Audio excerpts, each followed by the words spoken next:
Hello students, now we have to continue with our chapter, that is the story of village Palampur. Okay,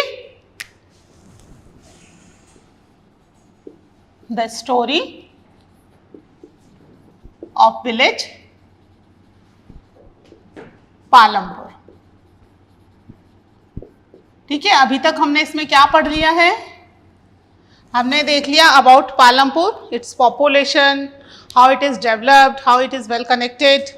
फिर हमने देखा कि अगर कहीं कुछ नया प्रोडक्शन करना है तो उस प्रोडक्शन के लिए किन चीज़ों की ज़रूरत होगी, है ना. देखा था ना, land, labour, capital and human capital, ये हमने देख लिया था. तो अब हम देखेंगे अबाउट द पालमपुर. वापस अपन पालमपुर चलते हैं और देखते हैं पालमपुर के अंदर कौन सी एक्टिविटीज़ हो रही हैं. ठीक है, प्रोडक्शन इंक्रीज करना है ना, इसीलिए हमने प्रोडक्शन के वेरियस फैक्टर्स पढ़े थे. तो प्रोडक्शन इंक्रीज करने के लिए क्या किया जा सकता है पालमपुर में. ठीक है, तो पालमपुर में मेन एक्टिविटी क्या थी? That was the farming. ठीक है, फार्मिंग इन पालमपुर. तो हम सबसे पहले देखेंगे कि पालमपुर में फार्मिंग को कैसे इंक्रीज किया जा सकता है ना, क्योंकि मेन एक्टिविटी तो वही है. पॉपुलेशन पालमपुर की dependent on the farming. Near about 75% of the population they are doing only farming और डिपेंडेंट ऑन द फार्मिंग. ठीक है, तो अब फार्मिंग के लिए अगर पॉपुलेशन 75% तक है तो क्या फार्मिंग के लिए लैंड को भी बढ़ाया जा सकता है? नो, लैंड तो फिक्स है. भाई मेरे पास इतनी ही लैंड है, मेरी फैमिली बढ़ गई. ठीक है, मैं हूँ, मेरे 2 बच्चे हैं, फिर दोनों बच्चों की शादी हो गई, उनके भी 2-2 बच्चे आ गए, फैमिली इंक्रीज हो गई, तो क्या लैंड भी बढ़ी मेरे पास? लैंड तो वही है ना जितनी पहले थी. तो यहाँ पर लैंड जो है, लैंड इज फिक्स. पालमपुर की भी जो बाउंड्री है या जितना बड़ा पालमपुर है उसके अंदर जितनी भी लैंड है वो फिक्स है.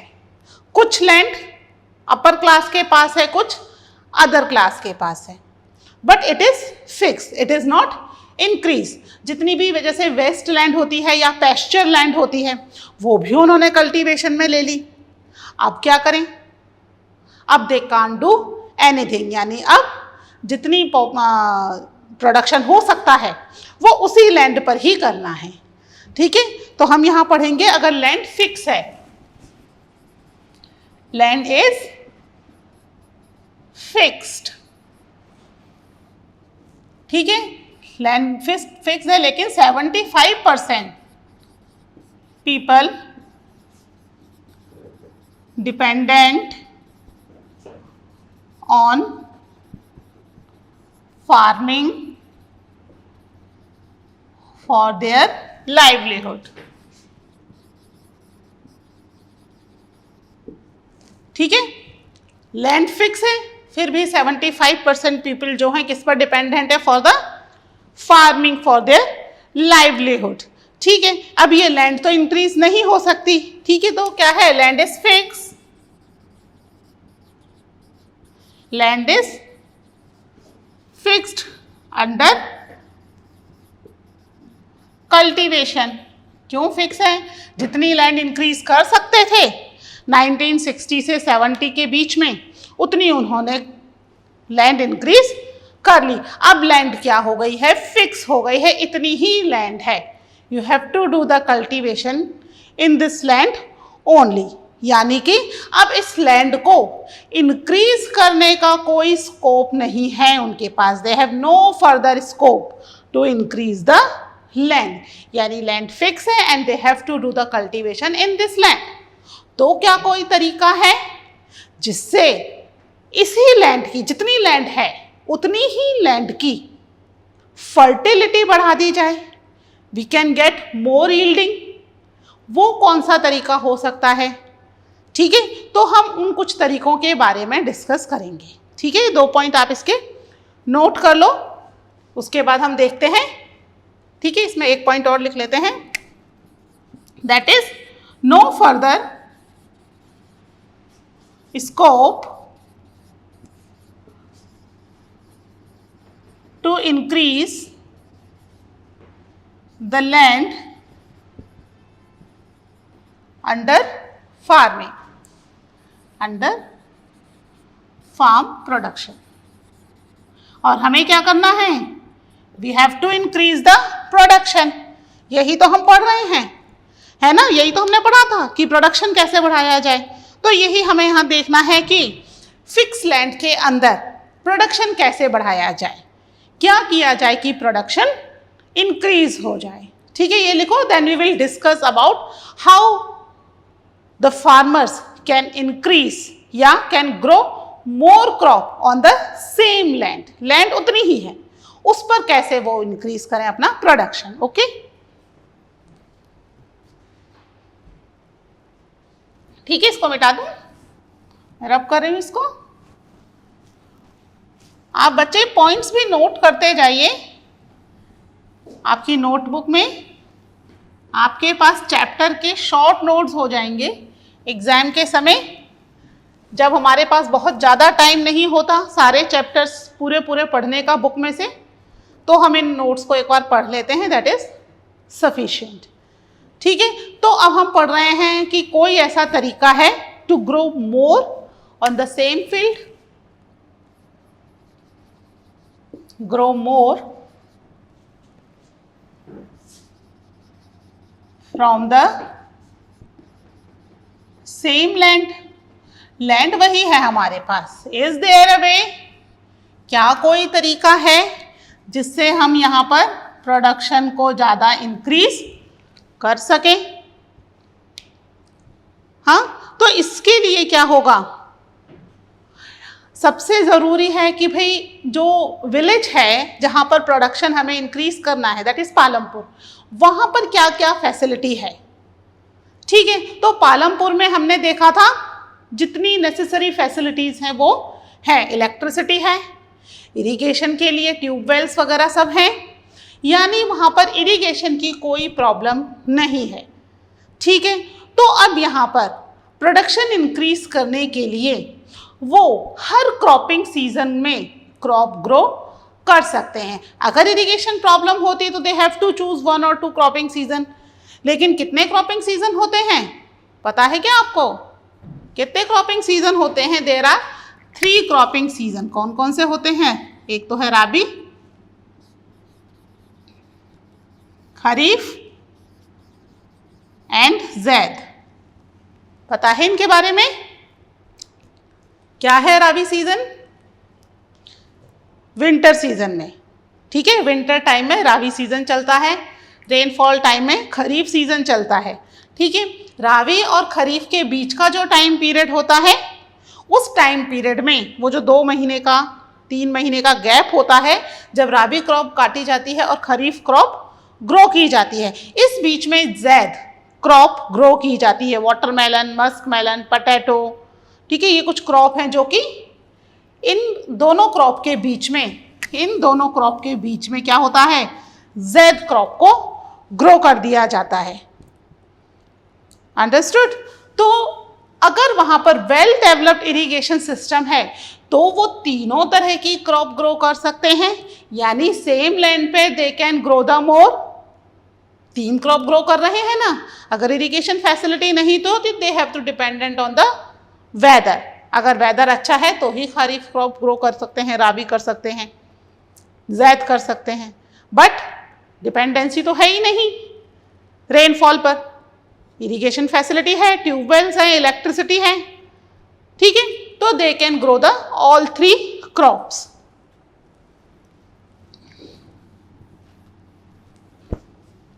ठीक है, तो सबसे पहला तरीका क्या हो गया?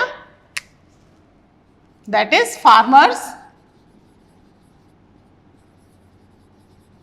Grow 3 crops in a year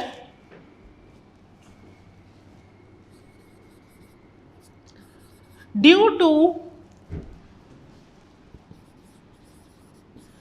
well developed irrigation system इन पालमपुर। ठीक है, हम पालमपुर गांव की ही बात कर रहे हैं। ठीक है, पूरा चैप्टर हमारा किसके बारे में है? It's a story of Palampur. अब आपको पता है 3 क्रॉप्स कौन कौन सी? 3 क्रॉप्स, 3 क्रॉपिंग सीजन्स। ठीक है, this is known as the multiple cropping. क्या कहलाता है? ये कहलाता है मल्टीपल क्रॉपिंग। यानी क्रॉप्स, मोर क्रॉप ग्रो करने का एक तरीका क्या है कि they have to do multiple cropping. क्या है multiple cropping? To grow more than 1 crop on a same piece of land.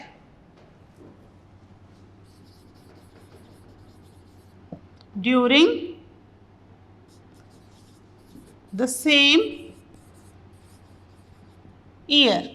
ठीक है, सेम ईयर में, एक ही ईयर के अंदर उन्हें क्या करना है? They have to grow more than 1 crop. ठीक है, हमने कितने देखी थे? 3 क्रॉप्स। 3 क्रॉपिंग सीजन देखे ना हमने, रबी, खरीफ एंड जैद। इन तीनों क्रॉपिंग सीजन्स को अगर 3 भी नहीं तो मोर देन 1 मीन्स 2 क्रॉप भी ग्रो करके वो अपनी इनकम को इंक्रीज कर सकते हैं। ठीक है, जहां पर वो केवल एक ही क्रॉप ग्रो कर रहे हैं, आइदर 2 और more, that is known as multiple cropping. ठीक है, इसके अलावा प्रोडक्शन बढ़ाने के लिए क्या किया जा सकता है? They have to do the mixed farming. Mixed farming क्या होता है? मिक्स्ड फार्मिंग नाम से पता चल रहा है मिक्स है, यानी फार्मिंग तो करो उसके साथ कुछ और भी मिक्स होगा। यानी they have to rear the animals.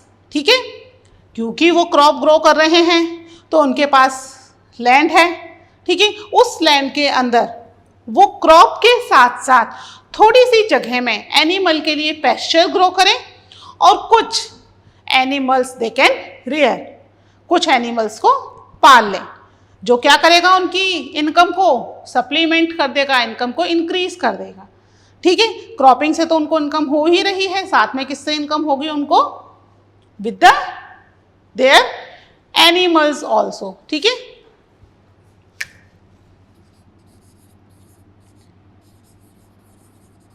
a system of farming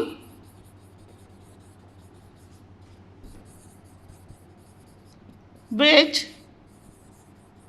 involve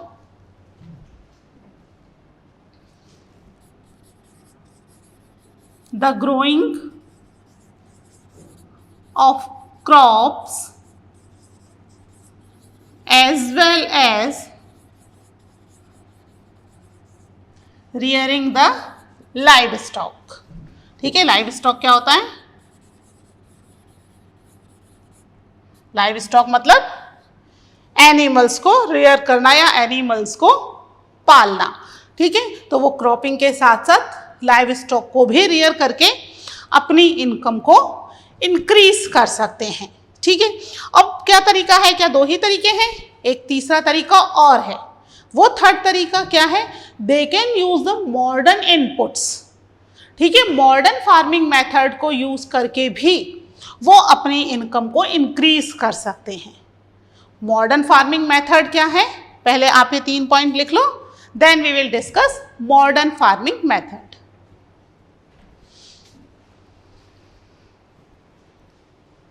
ठीक है, इसको रब कर रही हूं। 2 मेथड तो हो गए हमारे, that is multiple cropping and mixed farming. अब तीसरा हमारा क्या तरीका है? To grow more, that is modern farming method. ये क्या है मॉडर्न फार्मिंग मेथड?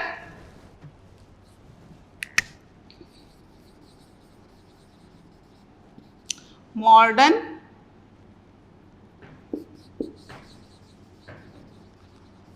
फार्मिंग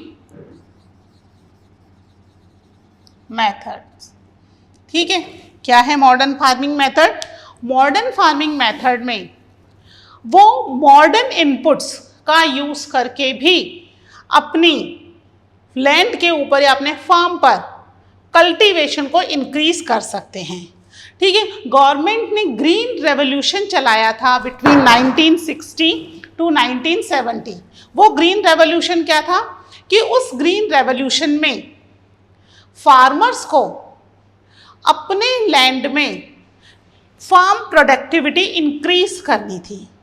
इसके लिए कुछ मॉडर्न डेवलपमेंट्स हुए। ठीक है, HYV सीड्स आए, केमिकल फर्टिलाइजर्स आए, पेस्टिसाइड्स आए। तो farmer can use all this modern inputs in their farm and they can get more productivity. ठीक है, HYV सीड्स क्या है? High yielding variety. High yielding means पैदावार। ठीक है, ज़्यादा पैदावार होना। तो ज़्यादा पैदावार करने वाले सीड्स, तो जो नॉर्मल सीड्स थे उनके कंपैरिजन में this HYV seeds produce more, लगभग 3 गुना तक प्रोडक्शन बढ़ जाता था। लेकिन इसमें एक चीज़ और थी कि इन HYV सीड्स को यूज़ करने के लिए they have to use more water. ठीक है, प्लेंटी ऑफ वाटर चाहिए था उन्हें टू इरिगेट द लैंड। अगर वो बहुत ज़्यादा वाटर का यूज़ नहीं कर पा रहे हैं तो HYV सीड्स उनको वो रिजल्ट नहीं देगा जो वो वाटर की अवेलेबिलिटी से देगा। साथ में they have to use chemical fertilizers. Chemical fertilizer क्या करेगा? लैंड की जो नेचुरल फर्टिलिटी है उसको इंक्रीज कर देगा। नेचुरल फर्टिलिटी से जितना वो प्रोड्यूस कर रही थी लैंड, वो अब उससे कहीं गुना, क्योंकि उसके ऊपर अब केमिकल्स भी डल गए, तो उस केमिकल की वजह से वो अपना प्रोडक्शन और इंक्रीज कर देगी। साथ में they have to use pesticides also, कीड़े वगैरह ना लगें, इसके लिए पेस्टिसाइड भी यूज़ कर रहे थे। ठीक है, तो यहाँ पर मॉडर्न फार्मिंग मेथड के अंदर they have to use all these modern inputs. इसके अंदर गवर्नमेंट उन्हें सब्सिडी भी देती थी। सब्सिडी मीन्स कि जो उसकी प्राइस थी, उसकी प्राइस को फार्मर्स के लिए गवर्नमेंट ने रिड्यूस कर दिया था। उसका कुछ पार्ट गवर्नमेंट बियर करती थी और कुछ पार्ट ही फार्मर्स को पे करना पड़ता था। ठीक है, तो मॉडर्न फार्मिंग मेथड क्या है? To use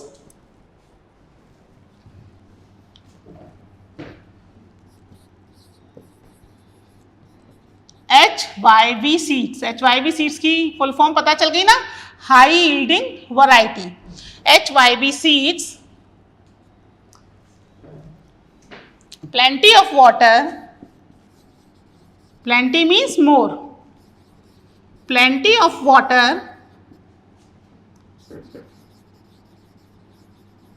chemical fertilizers and pesticides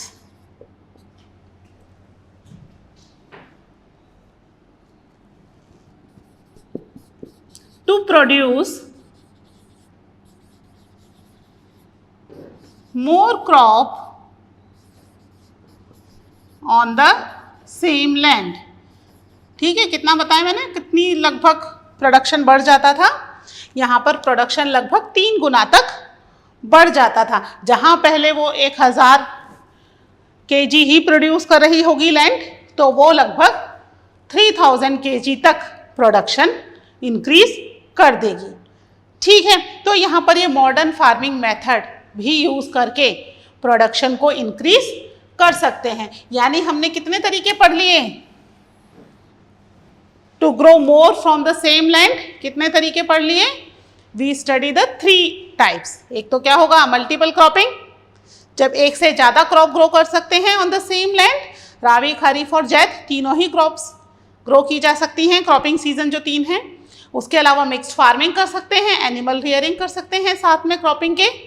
और तीसरा तरीका है that is modern farming method, यानी मॉडर्न इनपुट्स। अब यहाँ पर इन तीनों को करने के लिए they need land, they need labour and they need capital. ठीक है, मॉडर्न इनपुट्स खरीदने पड़ेंगे ना, HYV seeds, chemical fertilizers, pesticide खरीदना पड़ेगा, मॉडर्न इनपुट्स खरीदने पड़ेंगे, इरिगेशन फैसिलिटी अपने यहाँ पर अवेलेबल करानी पड़ेगी। तो हमने जो 4 लेबल पढ़े थे प्रोडक्शन के, ठीक है, तो वो चारों लेबल यहाँ पर उन्हें एग्रीकल्चर करने के लिए यूज होगा। सबसे पहले they have they have to need land, land में करेंगे एग्रीकल्चर।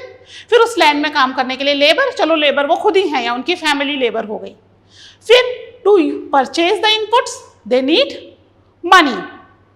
और अब हम तीनों चीज़ों को यूज़ करके, प्रॉपरली यूज़ करके वो क्या कर सकते हैं, क्रॉप ग्रो कर सकते हैं। Means they have to use knowledge, ठीक है। Without knowledge they can not cultivate the land, ठीक है। इस पॉइंट को भी लिख लो।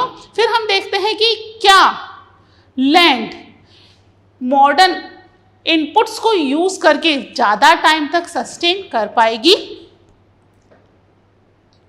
क्योंकि इसके ऊपर केमिकल फर्टिलाइज़र भी पड़ रहा है। तो क्या वो केमिकल फर्टिलाइज़र लैंड की प्रोडक्टिविटी को इंक्रीज करेगा या कुछ उसके कॉन्सिक्वेंसेस भी होंगे? That we will discuss. First write down this point,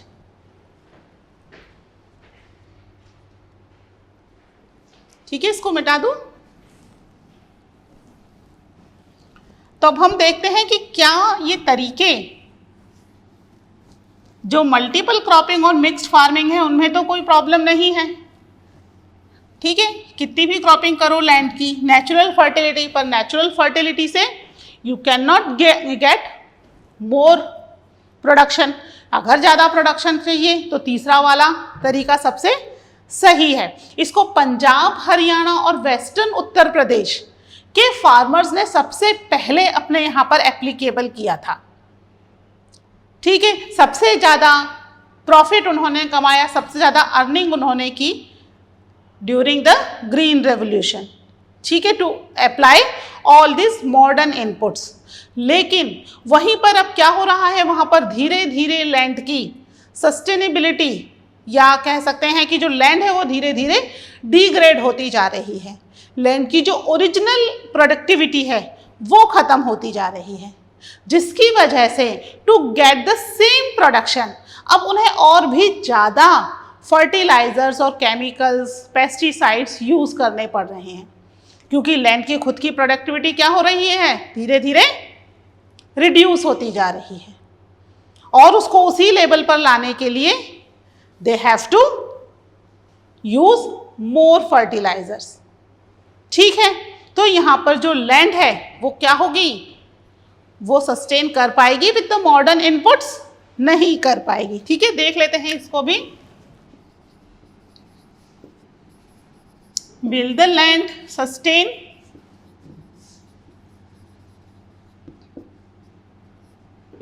ठीक है, क्या लैंड सस्टेन कर पाएगी? नहीं कर पाएगी, ठीक है। मॉडर्न इनपुट्स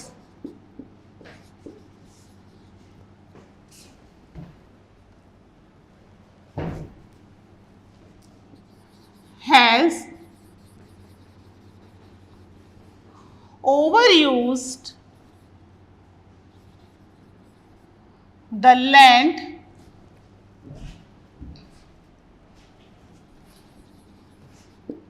fertility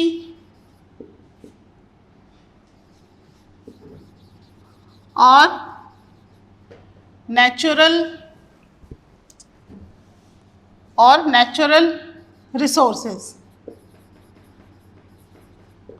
ठीक है। नेचुरल रिसोर्सेज और लैंड फर्टिलिटी को ये क्या कर रहा है, ओवर यूज करता जा रहा है, ठीक है, मॉडर्न इनपुट्स। इसकी वजह से क्या हो रहा है, just because of the green revolution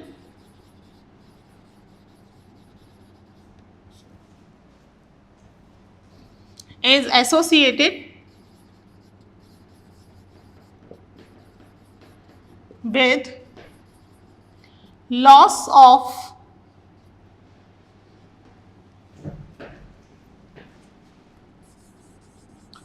land fertility, ठीक है। लैंड फर्टिलिटी खत्म होती जा रही है, ठीक है। इस लैंड फर्टिलिटी को वापस से रीगेन करना बहुत ही डिफिकल्ट है, ठीक है। एक बार अगर लैंड की फर्टिलिटी खत्म हो जाएगी तो क्या होगा, to regain it is difficult, it will get more time, ठीक है। हमने पढ़ा था ना वो शिफ्टिंग एग्रीकल्चर के बारे में, 2 से 5 साल करके they were shifted and left it for next 4-5 years to regain the fertility. इतना टाइम लग रहा था, जब क्या कर रहे थे, नेचुरल मेथड यूज कर रहे थे, तो यहाँ पर तो केमिकल मेथड यूज किया जा रहा है, तो लैंड की फर्टिलिटी रीगेन होने में बहुत टाइम लगेगा। प्लस उन केमिकल फर्टिलाइजर्स की वजह से जो वाटर लैंड के अंदर सीप होकर के जा रहा है, अंडरग्राउंड वाटर जो जा रहा है वो क्या जा रहा है, वो अपने साथ उस केमिकल सब्सटेंस को भी लेकर के जा रहा है। यानी यहाँ पर केवल लैंड ही डिग्रेड नहीं हो रही, इस लैंड के डिग्रेडेशन के साथ साथ जो अंडरग्राउंड वाटर है दैट इज ऑल्सो डिग्रेडेड, वो अंडरग्राउंड वाटर भी खराब हो रहा है।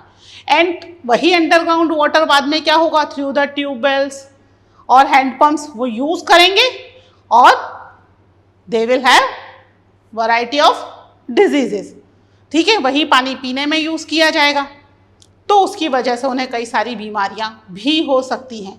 तो यदि एक बार लैंड फर्टिलिटी खत्म हो जाए या अंडरग्राउंड वाटर खराब हो जाए, डिस्ट्रॉय हो जाए, तो it's very difficult to regain, उसको वापस रीगेन करना या उसको वापस से हील करना, साफ करना, सही करना बहुत ही मुश्किल काम होता है। It will take a lots of time, so we have to take care about it कि ये जो चीज़ें हैं वो उतनी ही यूज़ की जाएं जितनी ज़रूरत हो। हमने देखा ना कि भाई जो चीज़ें यूज़ की जा रही हैं वो कितनी हो, जितनी ज़रूरत हो, यानी लैंड में उतना ही केमिकल फर्टिलाइजर यूज़ किया जाए विच इज़ नेसेसरी।